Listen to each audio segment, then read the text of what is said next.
I'm Sonnet with Sonnet's Garden Blooms, and I want to welcome you to the 12 days of DIYs. Now today's video is going to be all the DIYs that I am going to use on my buffet that you saw made over yesterday.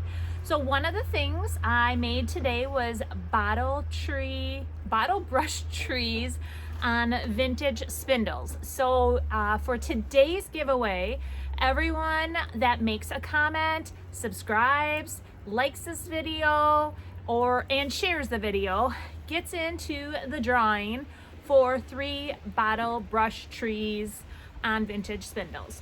So I set 3 aside for you guys. Also, before we get going on the video, I am going to pick today's winner, or actually I should say Monday's winner. So everyone that did what I asked for Monday, December 1st, got put into a drawing now. And I wrote them all out. I started commenting and then writing out individual tags. There's like 400 comments, guys. So I am gonna get back. I've been reading them all.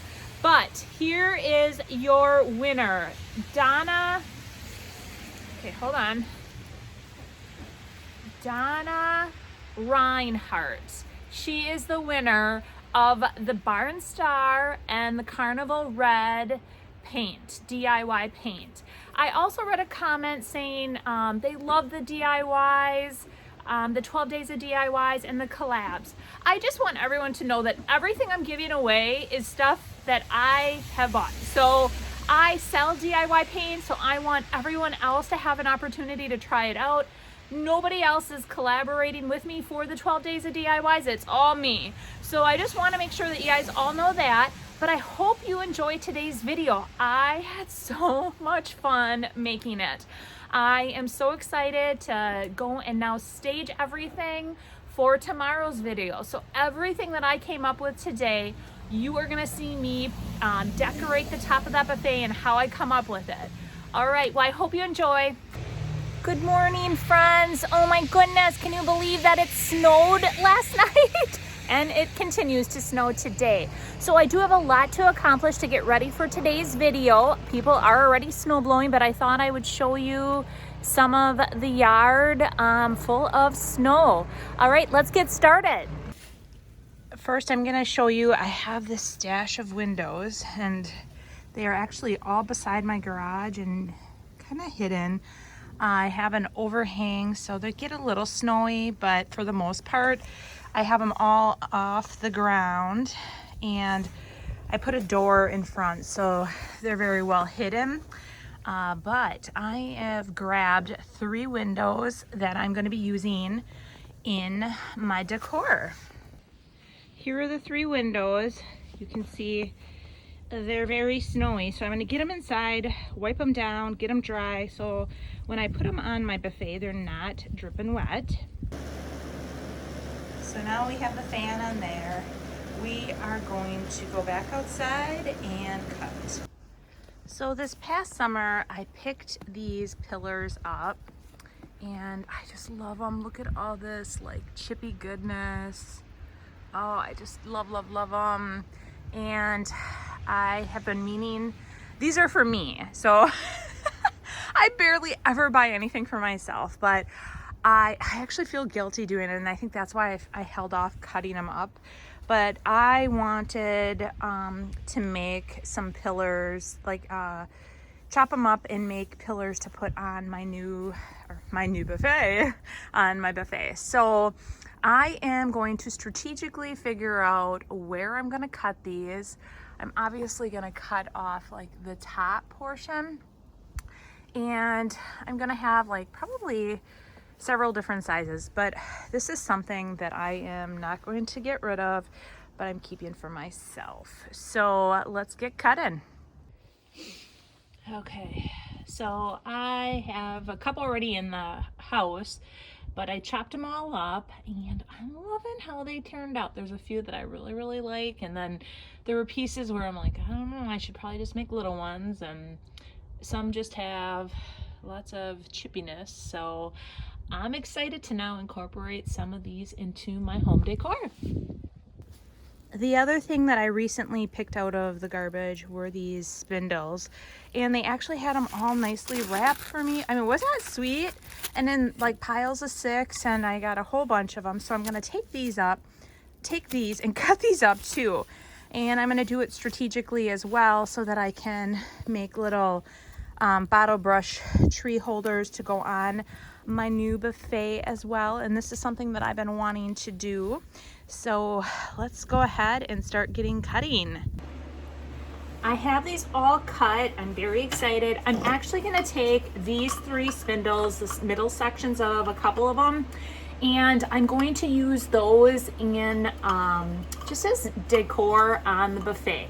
So I'm going to show you how I'm going to incorporate those. So I'm setting those aside, but I love all the chippiness and how these turned out. What I don't love is I don't like how this is white. So I'm going to take vintage linen, and that's the first thing I'm going to do, and I'm just gonna cover the tops, and even on these spindles, just give it a little brush. I think it's gonna be a pretty good match. So I'm gonna do that to start, and then after that, we're gonna start by drilling with our very fine bit. I'm gonna drill holes in the top, and then I picked up from the Target, this was $3 for these 2, $3 for these 3, and we're gonna start making some bottle brush trees. So the vintage linen was actually a perfect match. So I went ahead, covered all the wood, exposed wood, and distressed them back a bit. It just really finished all those trees off, or the spindles, I should say, off. And then after I got done with that, I unscrewed the bases on all the bottle brush trees. I don't know why I keep wanting to say bottle trees, but bottle brush trees. And then I drilled a tiny hole in the top of each one of those, and I added a bottle brush tree to each spindle. And I absolutely love how these all turned out. I definitely am excited to use them in my decor, and I'm really excited to give 3 of these away to one lucky winner today. So don't forget to hit that subscribe button, turn on your notifications, like this video, make a comment, and share. So for the next project, I am going to make a bottle brush tree garland. I thought, how cool. These are so tiny. I picked up like maybe 5 packages of these. I am going to use 3 for the garland, and I'm just taking a piece of it's kind of like a twine, but a decorative twine, and basically in the center of the bottle brush tree, I am just tying 1 loop around each tree. So not like a double knot, just a 1 knotter, and that way if I ever want to take them apart, but really once it gets into that bottle tree, it's really there. And then I fluff up the trees to hide the string. I think it definitely is turning out super cute. I'm so excited to see if my vision for this truly, if I can make it work. The next project, I am taking a piece of, this is a 12 by 12 piece of wood, and I'm giving it a coat of white paint. I am going to make a sign with the number 25. I loved the ornaments that I made in a recent DIY video with the 25s on them, and I just thought that would be awesome to have a sign on my buffet with that as well. So I went to my Cricut, and it's very easy to cut out a stencil. If I'm not going to reuse the stencil, I always just use a heavy duty cardstock. And if I do want to reuse the stencil over and over, I do use, there is a material that you can buy at Hobby Lobby. It's just like a stencil material and it's very inexpensive and I love it. But what I do is I lay out the actual pieces that I actually cut out so I can see how I want my sign to look. So I lay out how I want the 25 to actually look on the sign, and then I go ahead and lay down my stencil, pull off the 2, and then I know I have everything lined up. So I am using Carnival Red and a stencil brush, and I try not to overload my stencil brush. The nice thing about DIY paint is that it is really nice and thick, so it doesn't have a lot of bleed through typically. And the very top, the reason I did use the blue tape is because the stencil went right up to the edge. To complete this project, I decided to add a 1x1 frame around it. So I cut 4 boards. I put the sides on first, and then I measured and I put the top on after that. And I really think that by adding the frame, it just completes the whole project. I think this is gonna look awesome on my buffet. I can't wait to see it. For my final project, I am taking old books, and I make these book sets all the time. And sometimes what happens is when I rip off the covers and rip off the edges or the seam, it doesn't leave the paper, and what I've been doing is just tossing those into a pile. So I thought this would be a perfect opportunity for me to use them. So what I did is I took the larger books like this, I divided them in half, and I made 2 books because this book is going to have all the reindeer names on it. So each of the spines is going to have, it's going to say Dasher, Dancer, Prancer, Vixen, Comet, Cupid, Donner, Blitzen, and Rudolph. And there's 9 of them. So I had to have 9 books. And if you use a real thick book, it is very, very difficult it just would look super, super big. So I cut these all in half. I have the 9 books, and now we're going to paint them white with chalk paint. So I used a very inexpensive chalk paint, and I'm painting the edges all white. I also did a little bit on the actual paper just because if it slides or moves a little bit, I just wanted that whole binding and a little bit of the actual paper to, be all white. I just think it just finishes it off. The very top, the very top book, I am going to paint white as well. So what I did when I painted it white, I held it in place and actually just put it in front of a fan to dry, and it never warped or the pages didn't bend. Sometimes what I've noticed, if I paint it and just leave it, the pages like curl.